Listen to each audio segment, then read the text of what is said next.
Hello mga ka-rides, welcome back to my channel. So ayan, family ride tayo ngayon. So kasama ko yung family ko. So from Surigao to Claver. So syempre bago tayo pumunta doon, magpapa full tank muna tayo dito sa gas station na to. So ayan, syempre full tank. Yung full tank natin guys sa Honda Click from Surigao to Claver is back and forth na yan. At may sobra pa talaga. So, yung Claver nga pala, so 1 hour and 30 minutes or yung takbo kasi namin is 50-60 kasi kasama yung mga bata. So, ayan yung mga bata namin. So, ito na nga kami guys. Tinutok na ni Kuya yung nozzle niya para makapag-gas kami. So, shoutout nga pala sa pupuntahan namin dyan sa Claver, Surigao del Norte. Shoutout kina Parik Charles at Maring LL. Kasi birthday ng anak nila, yung pangalawang anak nila, yung bunso nila guys. So ninong and ninang kami. Syempre kasama yung mga kiddos kasi kids party. At siya nga pala guys, please support sa channel nila guys. Hopi Journey sa Facebook at syempre sa YouTube channel nila na Hopi Journey. Please like and subscribe sa ilang channel. Ayan guys, so tapos na ako nagpapahangin. So hindi ko na siya nakunan. So dyan ako nagpapahangin. May air station, ang gasoline station na to. At ito na guys, palabas na tayo. So ito yung highway, National Highway ng Surigao City. At palabas tayo ng Surigao City to Butuan or papuntang Claver or Badass or saan tayo pupunta, basta palabas ng Surigao City. At ang bandang dito guys is yung Surigao City Airport, yung kulay blue na gate. Yan ang Surigao City Airport. So ayan guys, enjoy natin yung rides natin kasama yung mga kiddos at palabas na kami. So kung nakikita nyo yung sa unahan guys, may checkpoint dyan. Shoutout ko na rin yung kapulisan natin, mga armies na nandyan na naka-duty. So sila yung tagabantay natin dito guys sa ating city. At salamat sa Panginoon guys, at maganda ang panahon, maulap siya at hindi masyadong mainit. So ayan, bago tayo bumiyahe guys, syempre huwag kalimutan natin mag-pray kasi hindi natin alam kung anong mangyayari sa atin sa unahan. At pasalamatan natin ang Panginoon na safe tayo makarating doon at safe tayo makabalik ng buo, lalong-lalo na kasama yung family natin. So abangan natin guys, palabas na talaga tayo. Ito na yung barricade.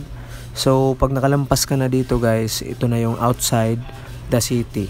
Okay, so papuntang Butuan, papuntang Badass, papuntang Claver, or basta papuntang palabas ng Surigao City. Habang palabas tayo sa city guys, so ayan, enjoy lang natin yung view. Sarap talaga mag-ride pag ganito yung panahon. Walang ulan at saka sakto lang yung init, hindi masyado mainit. So siya nga pala kasama yung mga kiddos namin. First time namin silang sinakay sa motor na long distance yung pupuntahan namin guys. So yung takbo ko talaga nasa 50-60, bihira lang pupunta ng 70. Lalong-lalo na to 80 kph. So ito na nga tayo guys dito sa Barangay Trinidad. So ito naman yung checkpoint nila para sa mga pag-check ng mga hayop or yung lumalaganap na sakit guys, na sakit ng baboy, foot and mouth disease, or parang virus yata yun na kumalat sa buong mundo, na swine fever ba yun.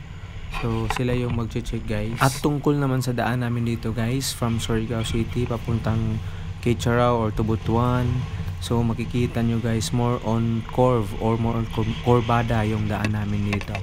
So extra careful talaga, extra ingat talaga, lalo na sa mga baguhan pa lang sa daan na to. Pwede tayo magtakbong pogi lang guys kung hindi naman tayo nagmamadali. Pero kung kabisado mo na yung daan na to, gaya ng nag-raider pa ako, talagang sasalpak talaga kami sa mga 140 to 150 kph yung takbo namin guys. Pero ngayon may family ka na, extra careful na talaga. Andito na tayo guys sa Badass. So itong Badass guys, part ito ng Placer, Surigao del Norte. So yung Badass kasi guys, nasa sentro talaga siya.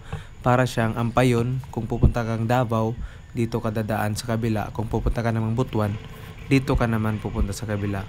So itong Badass is papuntang Tandag sa left at papuntang Butuan naman dito sa right. So ayan yung mga establishment nila dito guys, at saka yung mga business centers nila. At marami-rami rin yung mga tao dito kasi babaan nga. Ito yung babaan ng mga jeep, babaan ng mga van, at may terminal na sila ng bus dito sa left side. So ito yung sinasabi kong intersection na papuntang Tandag. Kung papunta kang left, dun sa Tandag yung left, at saka papuntang Butuan, dito tayo sa right. So itong dinaanan ko guys, ito yung daang papuntang Butuan. So dito kami dumaan kasi may bagong shortcut road na tinatawag nilang shortcut from Badass to Placer. Lalabas ka sa may Placer na makakatipid ka sa oras kung dito tayo tadaan. Okay, so ayan, dito punta tayo sa may left side. Ayan, medyo may mga sasakyan pa guys. Ayan. Tapos itong daan na to, dyan tayo dadaan guys. Yan yung may pumasok na SUV. Yung daan na to guys, first time kong dumaan na kasama yung mga kiddos at kasama yung wife ko. So ayan, medyo may mga humps dito na rubber humps. So enjoy lang natin yung view. Medyo may mga residente pa dito guys na nakatira talaga. So pagdating mo doon sa medyo may unahan na, medyo wala na masyadong bahay. Hindi na, malayo-layo na yung mga bahay, distance na talaga. So dito may mga bahay pa. At pagdating natin doon, yung daan pa rin nila guys, sinasabi ko sa inyo na parang ano talaga, maraming curve to curve talaga yung pagdating maski dito sa shortcut. So shout out sa mga taga rito. Ayan, so may mga bahay pa dito guys. At sundan lang natin yung SUV. At syempre, takbong pogi lang tayo kasi andyan yung mga kiddos natin guys. So buti na lang hindi pa sleepy yung sa bunso namin nasa front. At sinasabihan ko siya na hindi siya matulog kasi nasa travel kami. First time namin siyang sinama na malayo-layo yung pupuntahan namin. So dito guys, medyo wala na masyadong mga tao at wala nang masyadong mga bahay guys. May mga bahay man pero nasa malayo talaga, distance talaga yung mga bahay. At dito naman makikita mo wala na talagang mga bahay. So ayan, at dadaan ka dito sa gabi guys, syempre walang ilaw at dapat malakas yung ilaw ng motor mo or sasakyan mo. Or kung naka mini driving light ka, ayan, kung naka mini driving light ka, mas maganda. So siya nga pala, shout out ko yung nag-install ng mini driving light ko. Shout out sa iyo Boss Rex. So ito yung link guys ng pagkabit ng mini driving light ko. Hanggang ngayon umiilaw pa talaga yung mini driving light ko.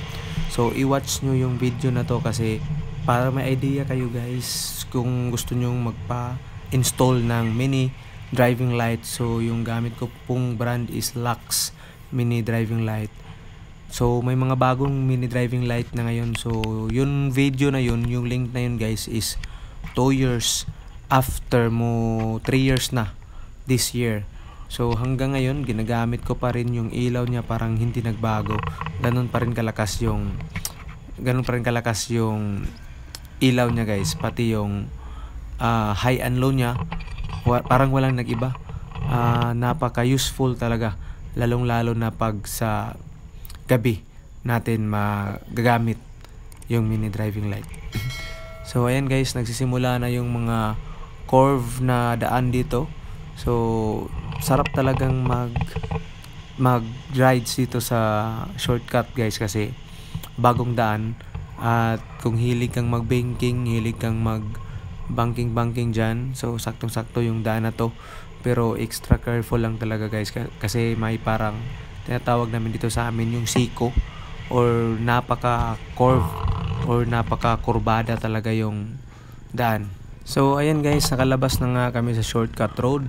So yung shortcut road nga pala galing from Badass to Amoslog. So yung Amoslog part din ng Placer.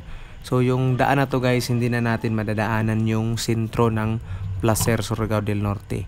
So yung Amoslog part na lang yun ng Placer Surigao del Norte, at yung daan na to is papunta na tayo sa Bacuag, Surigao del Norte. At syempre yung next stop, yung susunod na daan ng Bacuag guys is Higakit, Municipality of Higakit. Then hindi tayo papasok doon pa rin, pupunta rin tayo sa highway pa rin tayo dadaan, at yun na yung susunod, yung Claver. So yung daan na to, enjoy lang din natin yung view. So papuntang Bacuag. Stop over muna tayo dito sa may gilid guys, kasi parang nakakahalata ako na umiiglip na yung bunso namin, si Kibi. So dito kasi siya sa front, at magpapalit sila ng upuan ng ate niya. So ito na yung Bacuag guys. So makikita natin dito sa right side yung cemetery nila, at dito naman sa left side syempre yung Municipality of Bacuag. So ayan, dito tayo dadaan sa highway, hindi tayo papasok doon kasi papunta tayo ng Claver. So ayan guys, enjoy lang natin talaga yung long straight na road na to. So ito yung daan guys na dati-rati kung gusto namin mag top speed, dito namin ititest yung mga power ng CC ng mga motor namin guys. Syempre single pa, wala pang kinakatukutan. So ngayon may mga bata na at may family na, extra careful na talaga guys, lalong lalo na sa ganitong daan. Hindi natin na mamalayan kung anong mangyayari talaga, i-explode ba yung gulong, or much better talaga yung takbong pogi lang tayo, at saka dandahan lang talaga. At ito na tayo guys, malapit na talaga tayo sa Claver. So ito yung daan na inaayos pa yung road, hindi pa natapos guys. So rough road yung papuntang pababa, kasi ito yung detour, dito tayo dadaan temporarily. So makikita na natin dyan sa unahan yung letters na Claver yung nakasulat. So ito yung dating tulay na dinadaanan natin or namin. So inaayos talaga nila yung bagong tulay sa kabila guys. So matagal-tagal na rin yung tulay na to, need na talagang i-replace. So ayan, kung makikita nyo guys, nandyan yung bagong tulay na in-install, hindi pa masyado natapos. At tingnan mo naman yung kapaligiran natin dito, napakaganda yung tanawin guys. So malapit na tayo talaga. So yung part na to, dito na magsisimula yung tinatawag na nandito ka na sa Claver, Surigao del Norte. So medyo rough road pa talagang yung banda rito guys, hindi pa natapos. At ito na nga yung daan guys, straight lang natin to, at makakarating tayo sa Municipality of Claver. At napakalapad ng daan nila guys, nasa 4 lanes yata ang daan nila. So di na tayo pumasok guys sa Municipality of Claver. Medyo pumasbay lang tayo kasi yung ruta natin is papunta tayo ng Kapangdan, pero part pa din siya ng Claver. So medyo ilang distance lang from Claver, municipality proper ng Claver, ilang distance lang makakarating na tayo sa Kapangdan. At saka hindi namin alam kung saan talaga yung venue guys. So ito, naghahanap pa kami kung saan yung venue. So hinahanap namin yung mga kasama namin. So parang nasa beach resort daw kasi sila. So ayan guys, samahan nyo lang kami at makikita natin yung beach resort na sinasabi nila, kung okay ba yung view doon, or okay ba yung setup nila doon. At lalong lalo na yung importante, makikita namin yung inaanak namin guys. So medyo malayo-layo na kami sa malayo-layo na talaga kami sa Municipality of Claver. So ayan, bandang rito, dito yung sinasabi nila na resort. So dito tayo sa left side, at nakita natin medyo rough road lang talaga, at kailangan natin pumasok doon sa ilalim. So ito yung pangalan ng beach nila, Elmia Beach Resort. So shout out na rin sa taga Elmia Beach Resort. Okay, so ayan guys, ready na ba tayo bababa? Medyo rough road dyan. So may lost gravel, so extra careful kasi baka tayo matumba. Kasama pa naman yung family natin. So glory to God, salamat sa Panginoon sa safety na travel at napaka rough road ng daan dito guys, pero carry lang ng Honda Click 150i natin.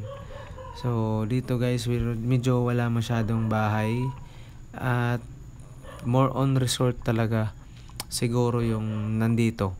So first time pa rin namin nakapunta dito sa tinatawag na Elmia Resort, Beach Resort.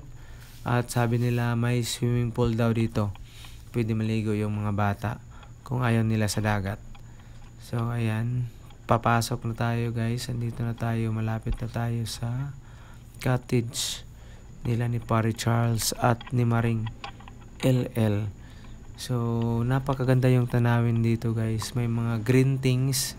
Yung green things kasi yun yung nakakapag-relax yung mata mo pag nakakakita ka ng green. So ayan, ito na yung resort guys. Medyo malayo-layo talaga dito sa seashore. At yung swimming pool andyan naman.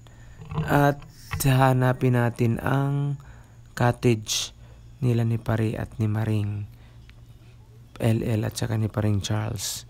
So ayan, tatanggal na tayo ng mga pasahero at saka yung mga gamit namin.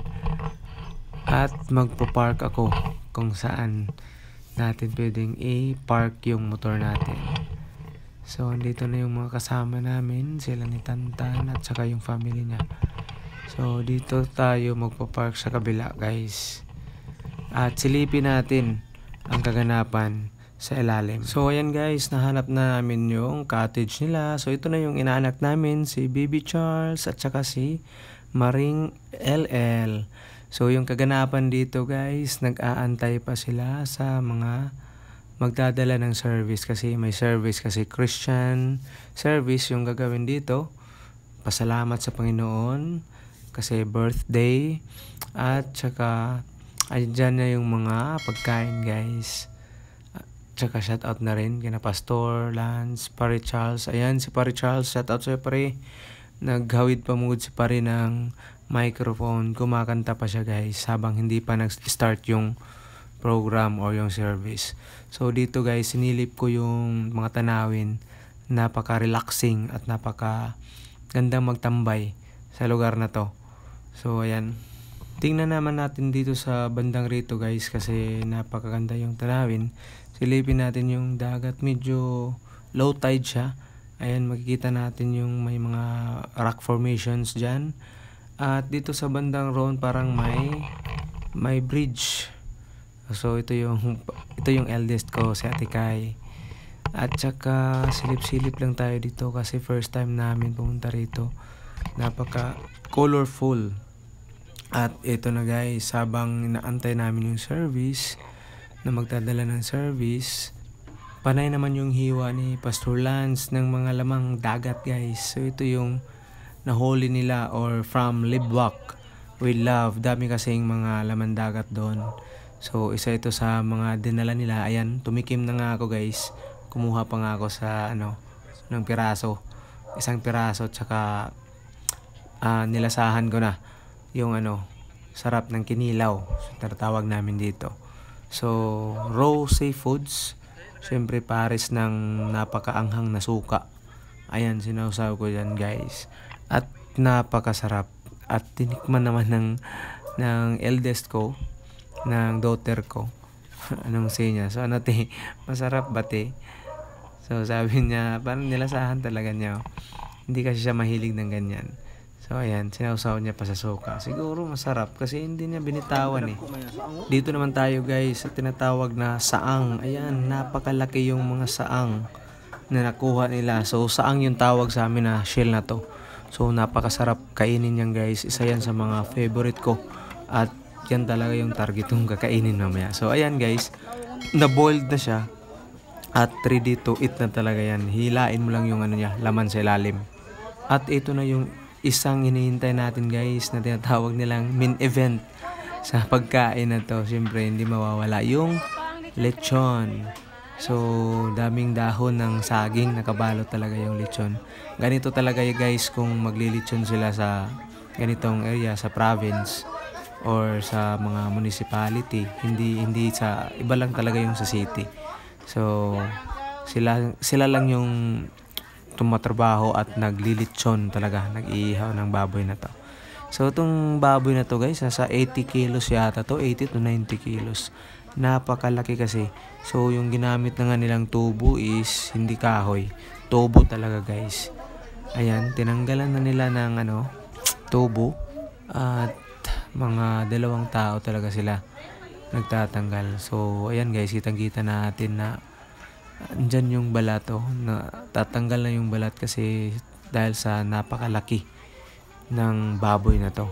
At tinanggalan na nga nila ng dahon para for picture taking habang hindi pa nagsta-start. Ayan guys, parang talaga yung skin. So yan yung isa sa mga napakasarap na part, lalong-lalo na kung crunchy yung lechon. So ayan guys, naglalaway na ako dito. So ayan, hinihila na nila, tinatanggal na nila yung tubo sa lechon baboy. So ayan guys. So 2 or 3 tao pa talaga yung pumirsa para matanggal ang tubo. So ayan, success na natanggal yung tubo. Ayan, ready na kami guys. So habang inaantay, parang kumakain yung katabi ko. So ayan, parami na yung mga bisita. At inaantay na lang talaga yung mag-start yung service. So ayan guys, samahan nyo pa rin kami habang inaantay natin. At may kunting service na gagawin. Okay, so ito na yung sit up nila guys. Shout out sa inaanak namin dyan, Baby Charles. Daming balloons, tsaka mga giveaway sa mga pambata. At ayan cake guys, ready na talaga. Pati yung lighter pang ilaw sa candle ng cake. At ito yung mga pagkain dito guys. Ayan, nakataki pa yung iba guys. Hindi natin alam kung anong laman yan guys. Pero ito yung nakikita ko talaga. Napakasarap nito. Saang.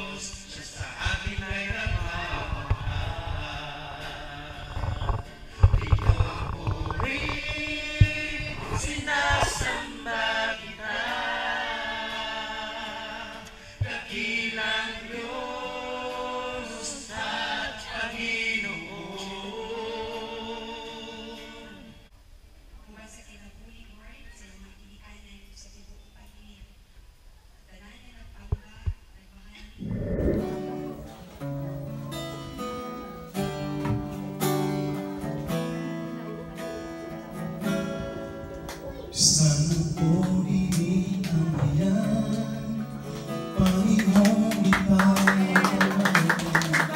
Sana po nakasala, Pagod ipangga. Sa baang mga ako, na namigo mo maayo. Isang alayan,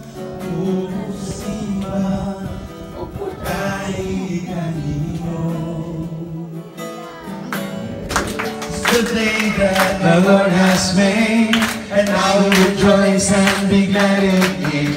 Oh, this is the day that the Lord has made, and I will rejoice and be glad in it. Happy birthday to you. Happy birthday, happy birthday, happy birthday to you. The Lord God bless you. May the Lord God bless you. May the Lord God, may the Lord God, may the Lord God bless you.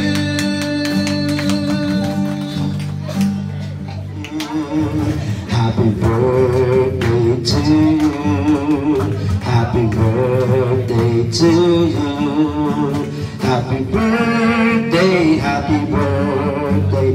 Happy birthday to you. May the Lord God bless you. May the Lord God bless you. May the Lord God, may the Lord God, may the Lord God bless you.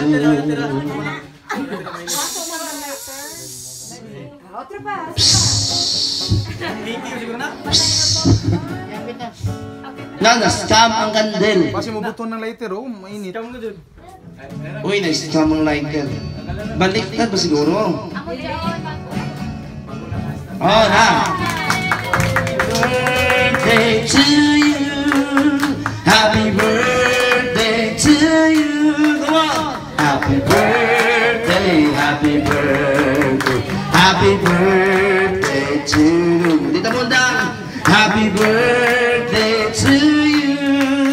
Happy birthday to you.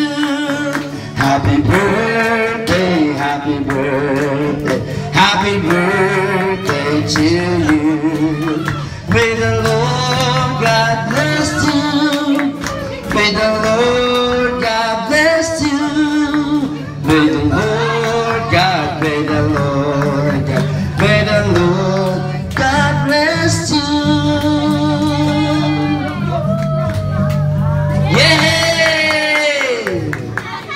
So ayan guys, tapos na yung service, tapos na rin yung prayer, tapos na rin yung sharing the word of God by Pastora Marites together with TVCC family. So ayan guys, kainan na.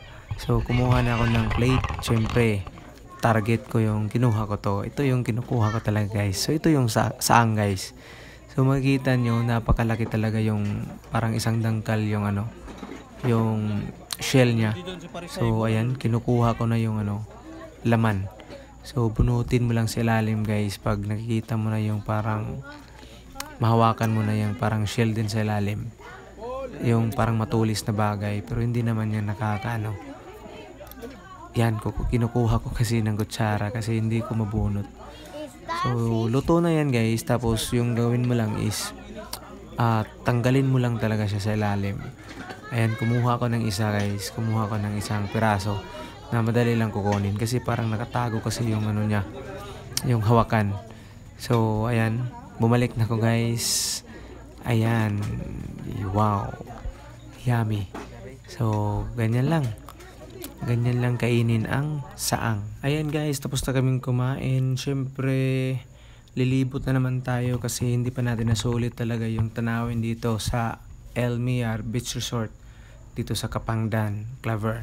So ayan, may mga hagdanan sila guys na colorful. Ayan, naglalaro yung mga kiddos namin. So kasi busog pa kami guys, ginawa namin is lumibot-libot muna kami.